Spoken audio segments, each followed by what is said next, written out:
I am so late to prepare Easter candles. I totally forgot to include it in my to-do list. It's actually a downside of starting a one-person business because sometimes you're just juggling into so many things all at once that even the most important stuff could just slip through the cracks. It's actually an ad email that I received in my inbox. The title was like, "Spring is here and here's your must-haves." And I was like, oh my god, Easter. So yeah, last weekend I got to work overtime just to make some bunny candles. Before I keep talking, let's enjoy some demold candle with me time.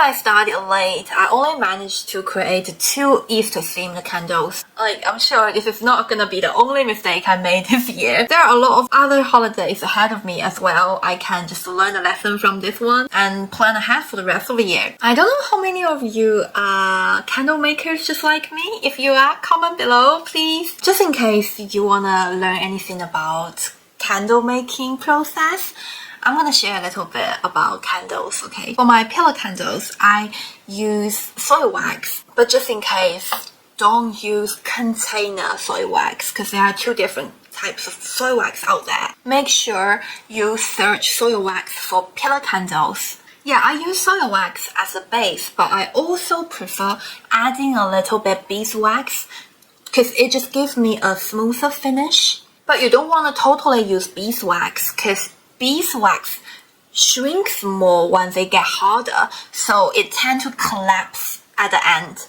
So I strongly recommend you do some testings yourself before you want to scale up. They're just so cute. Oh, I went with macron colors because this type of color always gives me a very soft feeling and it just feels cozy in spring. And personally, I am a big fan of this bunny bear candle.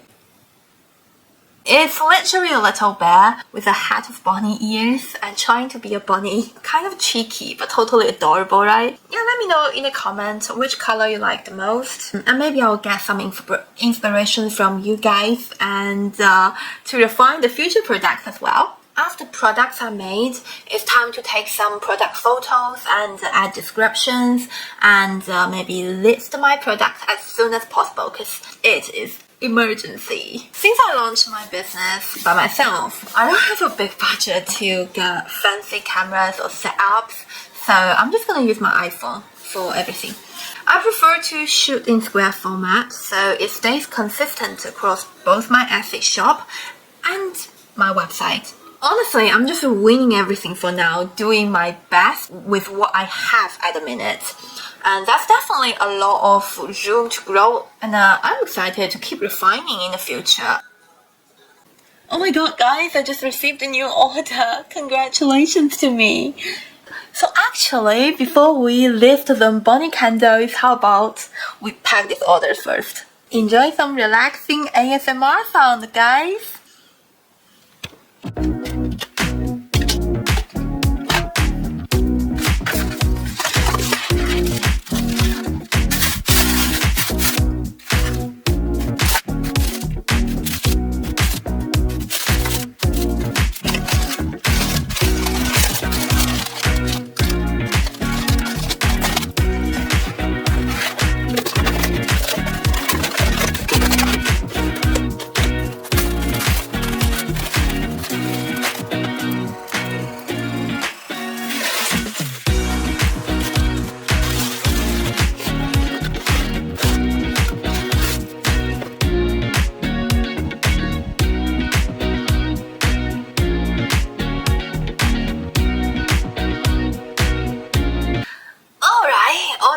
preparations done. It's time to lift our Easter candles. I'm going to put them on Etsy first, since Etsy is where most of my sales are coming from. By the way, if you are thinking about starting an Etsy shop, you can use my referral link for 40 free listings. Because you know, each product you list on Etsy, they charge you, right? But if you use my link, you get 40 free listings. You know, for small business like us, every penny matters.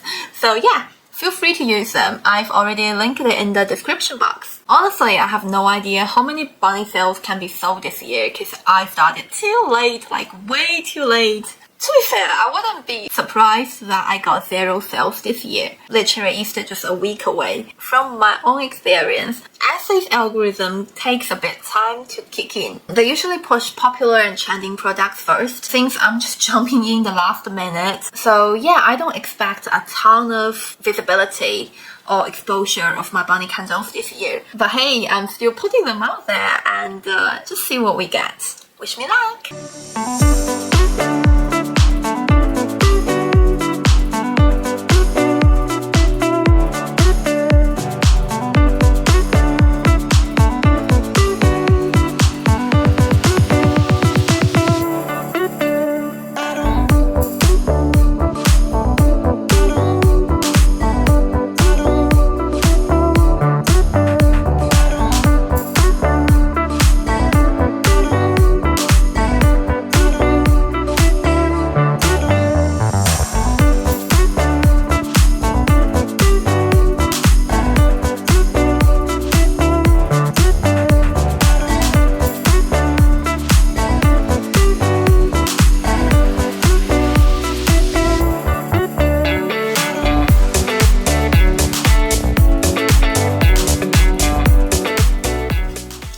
Let's have a chat. I seriously can't believe April is already halfway through. Like, how could time fly so fast? So much has happened to me this year.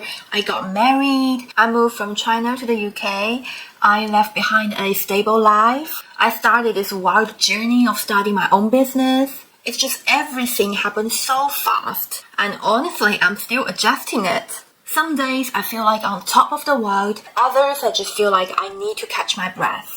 And even though this is already my 6th recording, I am still not totally comfortable talking in front of the camera. You know that building camera confidence thing that big YouTubers keep talking about? I can't get it now. It does help a little if I pretend the camera is one of my friends, like I am chatting to you guys over coffee or something. But my brain just keeps pulling me back to the fact that I'm actually talking to a piece of tech, because I am facing a camera.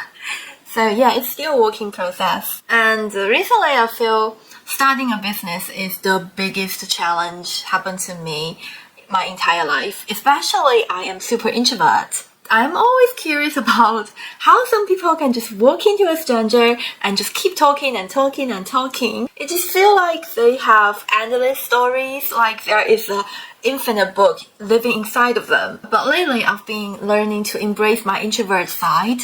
It's part of me, and honestly, it helped me to stay grounded, protect my energy, and stay focused on what matters most to me. Last month, my best friend got married as well, and I spent 2 whole days accompanying her, talking about life, talking about marriage, sharing emotions, and you know, all the girly things. It just made me realize something, that I used to envy people that have a large group of friends, because their lives always seem so exciting and interesting, and they're just so much fun to me. But now I just realized I really don't need that many friends. A big circle doesn't suit me. I prefer myself have a few very close friends that we can really connect with each other. Plus, I don't have that much time and energy to maintain dozens of friendships. Deep and genuine connections always hit different to me. And before all these, I used to work a typical 9 to 5 in a big company back in Shanghai where I was born. But there was always this little voice inside of me whispering, what if you start your own business? And yeah, that teeny tiny little voice stayed in my head for at least 3 years. And this year, I finally listened. I took this big leap and I started my small business, even though I had no clue what the future would look like to me. And I'm not gonna lie, I am very, very scared. I'm horrified. There are a couple nights I woke up in the middle of night with this anxious voice inside of my head. What if everything doesn't work out? What if I am not ready? What if everything just falls and collapses in the end? Yeah, it's like a big mood swing. Sometimes I feel like I can do everything. I can conquer the world. Another moment, I just feel like I'm drowning into this self-doubt. It's just been such a emotional roller coaster to me recently. But it's actually a part of journey, right? That anxiety is actually that I care to the deepest of this business. It means that my dream truly matters to me. So yeah, every time this late night anxiety hits, I just remind myself that this is my life now, and I am the one steering the ship. I am not gonna wait for someone to make decisions for me or to save me, because I am my own saver. I am growing up. All the pressures and stress and anxieties, they actually are shaping me instead of scaring me away. They can actually be turned into the internal force to keep me moving, keep me walking forward. But of course, I have to mention, I can't do this without my parents and my partner to support me and back me up. Even though I know my decision of starting this business could shake our financial ability for a while, they still cheer me up. Yeah, I can't deny this feeling of guilt, you know what I mean? Like, it's torturing me, this guilt I felt for especially my partner. But I have to learn to turn this guilt into motivation. And yeah, I believe these emotions can actually be the fuel to keep me going. I have to share something with you. Something not so nice happened to me last Sunday. Me and my husband, we decided to go to this restaurant we used to go to for Sunday roast. It's an English dish that we both like. Yeah, I used to love that place. Their environment is very cozy and their food is very, very delicious. So yeah, my expectation was way up here. But last Sunday, it was a disaster. As soon as we arrived and opened the menu, we knew immediately they changed the menu. I want to order a small plate as usual, but they told me they stopped serving small plate anymore. We have to go large. But I also realized they have swapped out some of the dishes in the Sunday roast, and I'm pretty sure they changed their management team as well, because the guy that's serving us is so pushy and cold, quite dominating the conversation, like basically pushing us to order the larger plate. And my gut keep telling me that I don't really want it. But at the end, for some reason, I end up ordering the large plate, even though I knew I'm not gonna enjoy it. You know what? My gut was right. The food felt like downgrade. The price has gone up. I end up leaving majority of food on the table, and I feel horrible about it. But you know what really bothers me, or should I say stuck in my head after I back home? It's beyond the food or the restaurant or the service. It's more like how I handle this situation when I was being pushed or someone's dominating or trying to shake my decision. I kept replaying this food ordering conversation in my head because I knew I should have taken my moment and just ask myself, do I really want this before I make any decision, especially when he is kind of dominating the situation.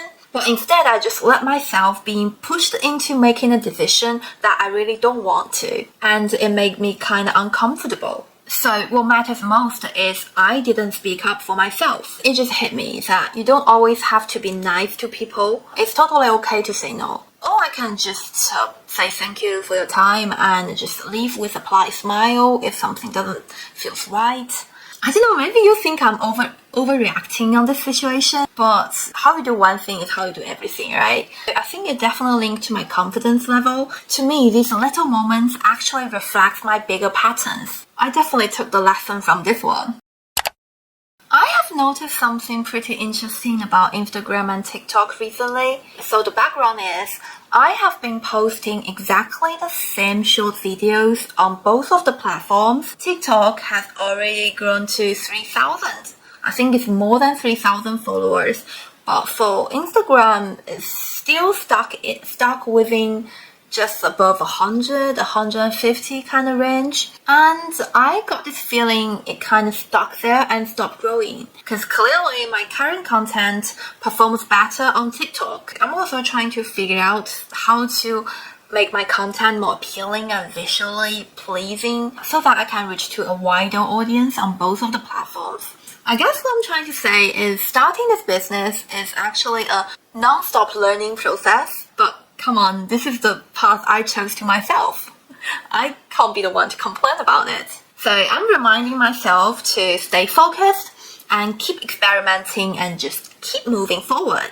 If you're a small business owner like me, I'd love to hear your thoughts and opinions. How do you approach these two platforms? I would really appreciate your insights. Anyway, no more chit chat. I've got loads to do on my to-do list.